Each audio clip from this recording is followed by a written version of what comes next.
अस्सलाम वालेकुम रहमतुल्लाहि व बरकातुहू। उम्मीद है कि आप सब लोग खैरियत से होंगे। आज मैं आपके साथ जिस बीमारी के बारे में बातचीत करने जा रहा हूँ उसको खामोश कातिल भी कहा जाता है, यानी साइलेंट किलर।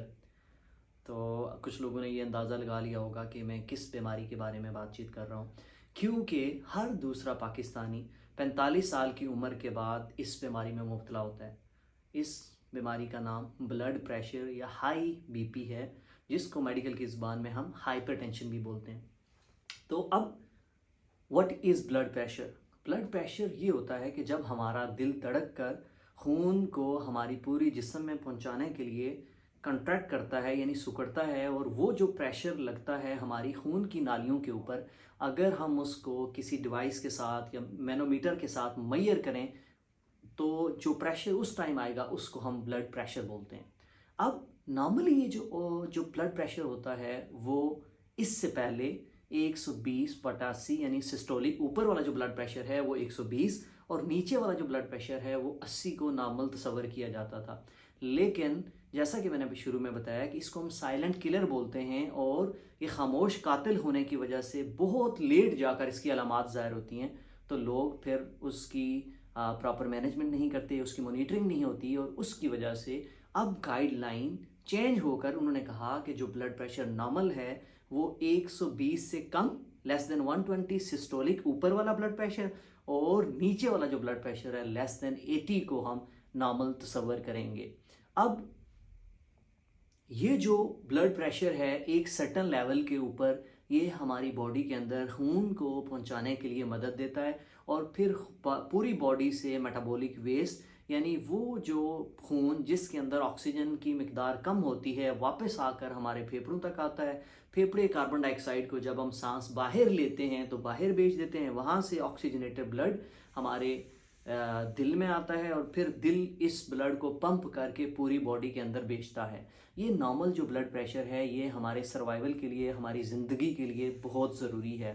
लेकिन ऐसा क्यों है कि फिर हर दूसरा पाकिस्तानी इस बीमारी में मुब्तला है? अगर मैं आपको अपने घर की मिसाल दूं तो मेरे फादर, मेरी मदर, मेरे अंकल, मेरे आंटी, ये सारे लोग बीपी के मरीज़ हैं। कोई ना कोई किसी न किसी फॉर्म के अंदर मेडिकेशन ले रहा है। यानी शुरू में हमने सिंपल उनकी मॉनिटरिंग की, लेकिन जब मॉनिटरिंग से काम नहीं हुआ तो हमने उनको मेडिकेशन के ऊपर डाल दिया। यानी ये मेरी बात यहाँ बताने का मकसद ये था कि ये इतनी कॉमन बीमारी है हाइपरटेंशन।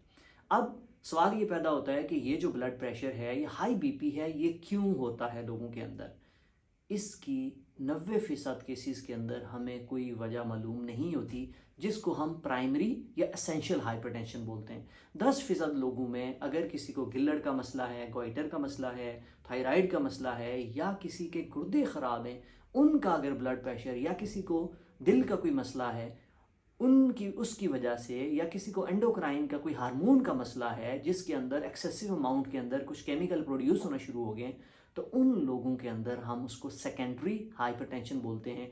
अगर हम उस काज को ठीक कर देंगे तो मरीज़ ठीक हो जाएगा। लेकिन जैसे मैंने आपको बताया कि 90% लोगों के अंदर कोई वजह हमें मालूम नहीं होती। सिंपली हम ये कहते हैं कि जैसे जैसे लोगों की एज बढ़ती है, एज बढ़ने के साथ जो हमारी आर्टरीज़ होती हैं, खून की शरेयानें होती हैं, जो ऑक्सीजन वाला खून पूरी बॉडी के अंदर लेके जाती हैं, उनकी जो इलास्टिसिटी है, जो उनके अंदर लचक है, वो कम होना शुरू हो जाती है। और जैसे एक पाइप कम होता है उसके अंदर उतना प्रेशर ज़्यादा होता है। तो जब अब मसला क्या होता है कि हम उन शरेयानों की या उम्र का बढ़ने को हम रोक नहीं सकते। इसकी वजह से मरीज़ों के अंदर ब्लड प्रेशर बढ़ना शुरू हो जाता है।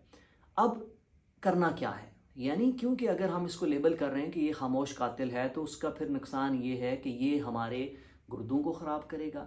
हमारी अपनी फैमिली के अंदर ऐसे पेशेंट हैं कि जिनकी कंप्लीट आई लॉस, यानी वीएन उनकी कंप्लीट लॉस हो गई है, जिसकी वजह से वजह क्या बनी? हाई ब्लड प्रेशर, कंटिन्यूसली मुसलसल ब्लड प्रेशर बढ़ता रहा, और उनकी आंखों के अंदर जो खून की शरेयानें खून सप्लाई करती थी आंखों के रेटिना को, जिसको बैटरी भी बोलते हैं, उसके अंदर जाके वो छोटी छोटी खून की शरेयानें हाई ब्लड प्रेशर मुसलसल रहने की वजह से वो फट गई और वो कम्प्लीटली ब्लाइंड है।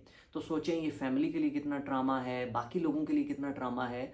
तो कहने का मतलब ये है कि जो ये साइलेंट किलर है ये स्लोली स्लोली लेट स्टेज के अंदर प्रेजेंट करेगा। अगर एक इंसान का मुसलसल ब्लड प्रेशर ऊपर रहेगा तो उसका दिल बढ़ना शुरू हो जाएगा, उसके गुर्दे ख़राब होना शुरू हो जाएंगे और हो सकता है कि उसको फॉलेज हो जाए।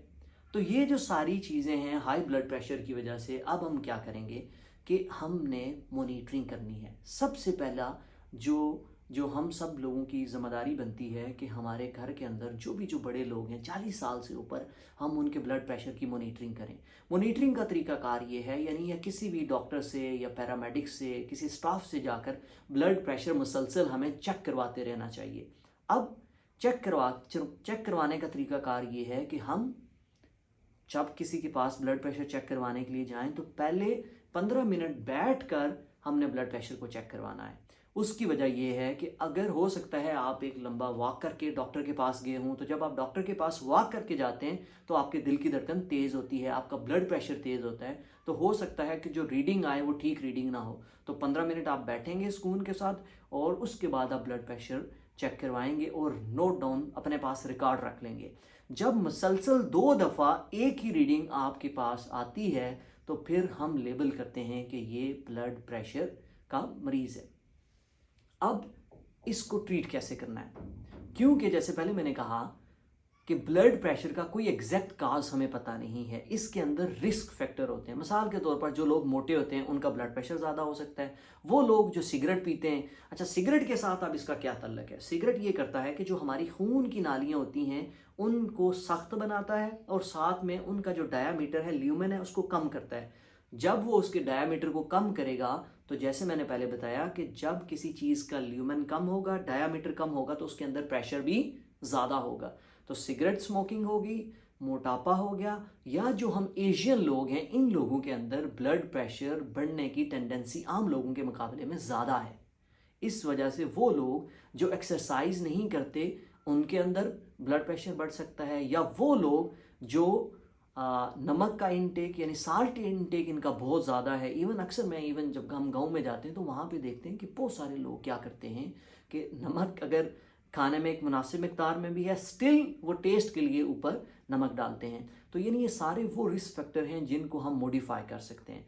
तो इसकी जो मैंने कहा था कि प्राइमरी एसेंशियल 90% लोगों के अंदर जो हाइपरटेंशन होती है, हाई ब्लड प्रेशर होता है, वो सिर्फ और सिर्फ हमारे पास रिस्क फैक्टर की वजह से होता है। अगर हम उन रिस्क फैक्टर को ठीक कर लें तो मरीज़ ठीक हो जाएगा। मिसाल के तौर पर किसी का मोटापा ज़्यादा है तो अगर वो वज़न कम करता है तो ब्लड प्रेशर कम हो जाएगा। अगर वो नमक ज़्यादा ले रहा है तो नमक कम करेगा तो वो ठीक होना शुरू हो जाएगा। अगर कोई सिगरेट पी रहा है तो सिगरेट छोड़ने की वजह से ठीक हो जाएगा।